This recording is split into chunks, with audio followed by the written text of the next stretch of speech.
Si tu veux savoir comment j'ai fait cette animation, je te laisse regarder la vidéo. Allez, première étape, je vais mettre ici les commandes, comme ça vous pouvez vraiment suivre les commandes que j'utilise. Donc shortcut, et là on va mettre jaune et rouge. Et voilà, vous avez vraiment les commandes que j'utilise juste ici. Je clique sur N pour enlever ça, je clique ici sur X pour enlever ces trois là, et je clique sur supprimer. Après je vais cliquer ici sur ajouter, maillage et icosphère. Et là, on va cliquer ici, on va mettre ça à 5, après clic droit, embrassage lissé. On va cliquer après sur G, Z, monter en haut et en cliquant avec le clavier CTRL pour la mettre vraiment ici sur notre plan. Et il ne nous reste plus qu'à ajouter un maillage de type plan et l'agrandir avec le S, comme ça. Maintenant, on va cliquer avec la touche Tab pour passer en mode édition, sinon vous pouvez le faire ici, mode objet, mode édition. Ici, après, vous cliquez sur Subdivided. Hop, une fois. Et là, vous allez mettre le chiffre à 20. Voilà, le travail est fait. Et là, on va revenir à mode objet. En cliquant sur la touche Tab. Après, on va aller ici dans Édition, Preferences et ajouter la donne botanique.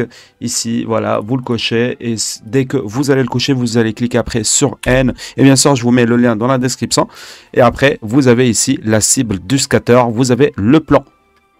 Et après, vous cliquez sur le plus.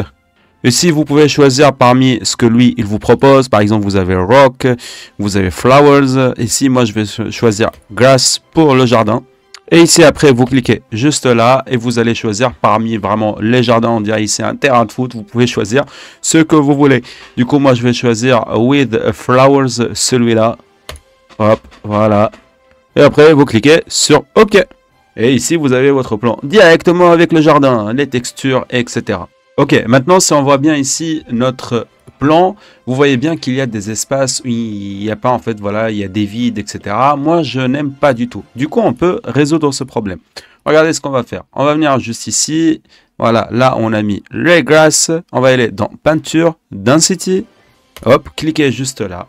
Et on va faire avec le clavier 7. Hop, et là, on va mettre nous-mêmes, voilà ici, le jardin. Et ici, on va revenir en Object Mode, encore une fois. Et ici, maintenant, on va cliquer juste sur notre plan. On va venir ici dans le réglage de particules, échelle. Hop, et on va augmenter l'échelle comme ça.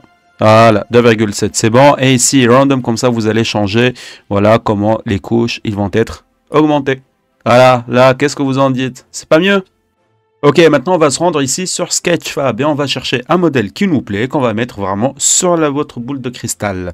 Donc on va descendre en bas, Download 3D Model et on va le télécharger sous format GLB 2K.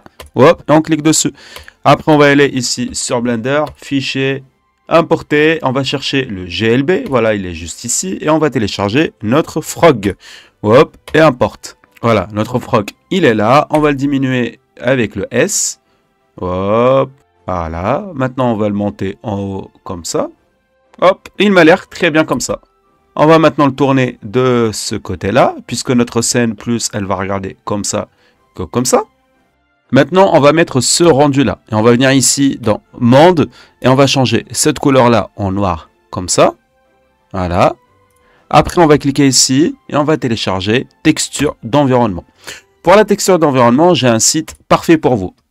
Il s'appelle Polyhaven. Vous allez ici dans Asset et vous cliquez dans HDRI S. Et là, vous choisissez, voilà, une texture HDRI qui va avec votre environnement.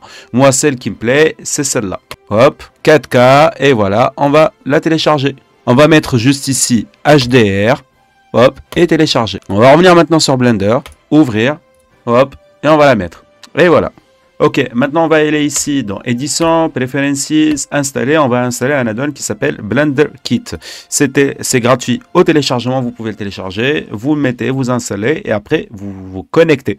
Une fois que vous êtes connecté, vous allez avoir cette fenêtre. Vous allez venir ici, cliquer sur Find Materials et là vous cliquez sur notre bulle, cliquez ici après sur Matériaux et là on va choisir Glace. Et vous avez ici plusieurs choix de glace. Si vous cliquez là, vous allez voilà, trouver d'autres types. À vous de choisir ce que vous voulez par rapport à votre vidéo. Et voilà, on a notre matériau qui s'est mis directement ici. Allez, maintenant on va venir ici dans Rendu. Cliquez sur Occlusion ambiante. Ici la distance, vous allez la remplacer avec 5. Vous allez cocher ici Réflexion en Et ici, vous cochez réfraction. Maintenant, on va rajouter une caméra. Voilà. CTRL-ALT-0 pour avoir cette vue. Voilà, comme ça, la caméra se met à votre vue à vous. Cliquez après sur le N. Voilà, vous allez ouvrir tout ça ici. Vous cliquez sur vue et vous cochez au curseur 3D. Et comme ça, la caméra va bouger avec vous. Et on n'oublie pas aussi caméra à la vue. On clique sur caméra. On va venir ici maintenant sur données.